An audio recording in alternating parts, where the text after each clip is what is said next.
Dear readers, Percy is a kind-hearted little engine. He feels sad because many fine steam engines are cut up on the other railway. BR. Percy's ideas, however, though natural for an engine, are a little muddled. British Railways officials are not cruel. They are sad to lose faithful steam friends, and glad to help engines go to places like the Bluebell Railway in Sheffield Park in Sussex, where they can be cared for, useful and safe. The author.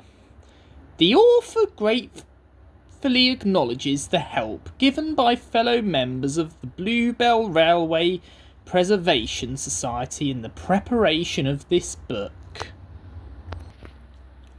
Bluebells of England. The bluebells are coming, oh-ho, oh-ho, the bluebells are coming, oh-ho. If you must sing, Percy, grumbled Douglas, can't you sing in tune? Anyway, our song's about Campbell's, and mine's about bluebells. And it's daft. Bluebells are flowers.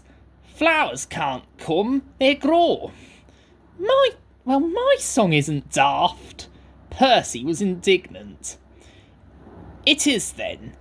I can fan about bluebells. We've got a song called Bluebells of Scotland. But, said Percy triumphantly, the bluebells of England are different. They're engines, and one of them's coming with his controller. Didn't you listen, he went on severely, to the fat controller telling us about it? I was away. Oh dear, I couldn't understand it all. But the engines on the other railway aren't safe now. Their controllers aren't cruel. They don't like engines anymore. They put them on cold, damp sidings, and then... Percy nearly sobbed. They cut them up. You're right there, agreed Douglas. If I hadn't escaped, I'd have been cut up too. It's all because of young diesels. They're all devils, he added fiercely. Fair play, Douglas, reminded Percy. Some are nice. Look at Rusty and Daisy. Maybe so, answered Douglas. I'd never trust one myself. But what I cannot understand is all your blether about bluebells. The Bluebells are kind people who want to save engines. They've made a place in England called the Bluebell Railway. Engines can escape there and be safe. Like me running away there? Yes, Percy went on. Just like that. If they are old or ill, a fitter makes them well. They can have their own special colours. All the coal and water they need, and pull trains too. That's bore hearing, said Douglas with feeling. The fat controller says that Stepney was the first engine to escape there, so he's asked him to visit us and bring his controller.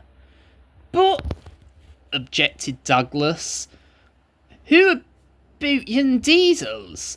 Mightn't they catch him on the way? We thought so, said Percy, but the fat controller says there's no danger of that. Stepney's a match for any diesels. Besides, his controller will take care of him. He's a brave engine for all that, said Douglas admiringly. Fancy fighting his way for all those diesels just to see us. Look, squeaked Percy. The station's crowded. Silly. Who can I look? Unless I be a corkscrew. Why've they all come?